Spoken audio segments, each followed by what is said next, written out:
When it comes to obstacles or blocks on the twin flame journey, there are primarily two types of blocks.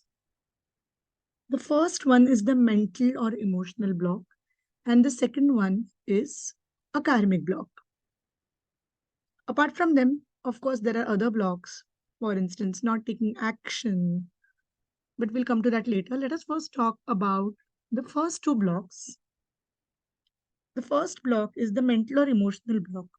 Now, these are primarily formed by the limiting beliefs which we have in our own life. Most of them come from childhood experiences. If you have had a certain behavioral pattern, which is the only behavioral pattern you have known, which is stopping you from proceeding ahead on your twin flame journey, that becomes a mental block. The most common mental block which I have seen among most of my twin flame clients is the I'm not good enough block. When we are on twin flame journey and if we face temporarily or any other kind of rejection from our twin, we quickly jump to the conclusion that we are not good enough and we end up keeping our twin on pedestal. Now this creates a lot of conflict because inside of us there is this desire to be with our twin flame. But at the same time, we believe that we are not good enough and we will never ever be good enough for our twin flame. We try to even change ourselves, twist ourselves to make sure we are worthy of our twin flame. And we get more and more away from our twin flame, the less and less authentic we stay. But the root of all of this is a limiting belief that I am not good enough. No matter what I do, my twin flame will never ever like me. But the truth is, this is just a limiting belief because eventually you and your twin flame are the same element, you are the same energy, you are the same frequency. So if you have a limiting belief or any other limiting beliefs which are mental blocks, these could be the prime area of blocks on the twin flame journey. Now the second type of block which I have seen with most of my twin flame clients is the karmic block. A lot of times when people are trying their level best to work on the belief system, to work on the psyche, I've seen so many people using subconscious programming tools. And in my coaching practice, which is not just for twin flame clients, but also for any other clients, when I see people in my coaching practice, a lot of people are coming for mental issues, but a lot more people are also coming for karmic issues, which means they've tried everything mentally: subconscious programming, law of attraction, access consciousness, neuro linguistic programming, and so many amazing modalities which I practice and which I suggest to my clients too. But in spite of doing all that work, there is some residual energy which remains, which stays like a block. And then we realize that these are not just mental, emotional blocks or belief system issues, but they are karmic blocks. Now, karmic blocks could be caused by various things from past life to the lessons we've decided to learn. Many times, karmic blocks are nothing but the lessons we have decided to learn in our pre life or in our past life. Sometimes we could have committed some kind of something which is a wrongdoing, and we are now, because of that wrongdoing, we are suffering. The key is not here to put in a state of you going into the wrongness of you, but knowing that if you have any karmic blocks or if you have decided to undertake any lessons, you could change that by using different tools. For instance, akashic clearing is one of the tools, of course. Now, how do you know whether the block is a mind block, a mental block, or a karmic block? Simple.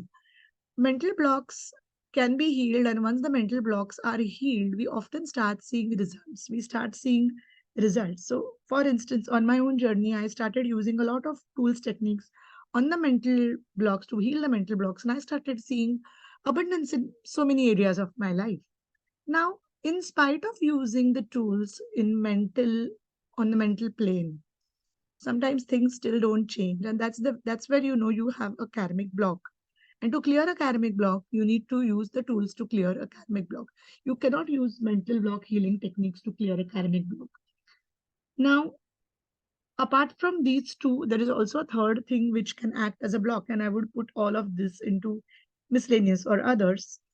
Now, these could include you not taking action, or you being afraid to take action, or you are just not willing to, act on some guidance which you have received. So everything else which is neither mental nor karmic can be others. Now, many people ask me if there are physical blocks. For instance, if you and your twin are in two different geographic locations, you do not see each other, which is a very common thing. And the main reason why that happens is because the energy created when you both are together, it's so high that the earth frequency, the current frequency at which our earth is, cannot take it. And that's the reason many of us are living in different geographic locations with our twin flames, different cities, different countries, even different continents. So what would that block be? Because many people think it's a physical block, but the truth is it could also be a karmic block, because that is what you and your twin as one soul have decided to live in two different places to do something like grid work. I will talk about that in another video of mine. But here what I'm trying to say is identify first what kind of block you are facing. In our coaching sessions, we actually sit and try to look at what kind of blocks they are. And we actually work on each and every block.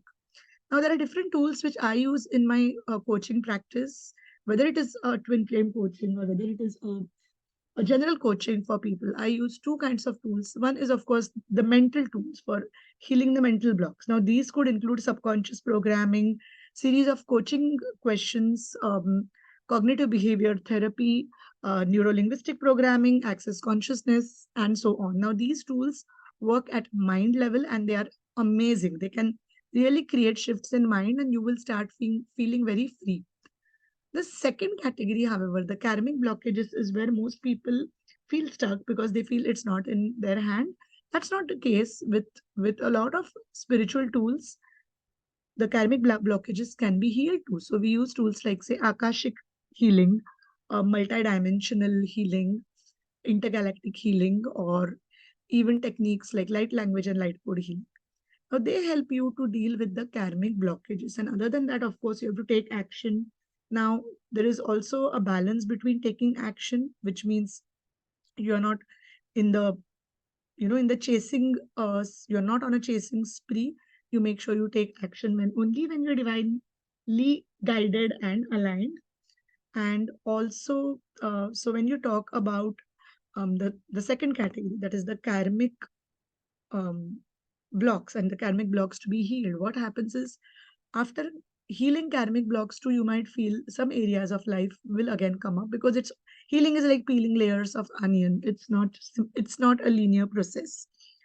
Now there are people who say that I've done all the healing, but why is my twin and me still not in union? Now, of course, every twin flame couple has a different journey. Every twin flame couple will go through different learnings, will have different lessons. But if you obsess about union, the more you obsess about union, the farther you move from there, and the more you flow with the essence of the twin flame journey, union gets magnetized towards you.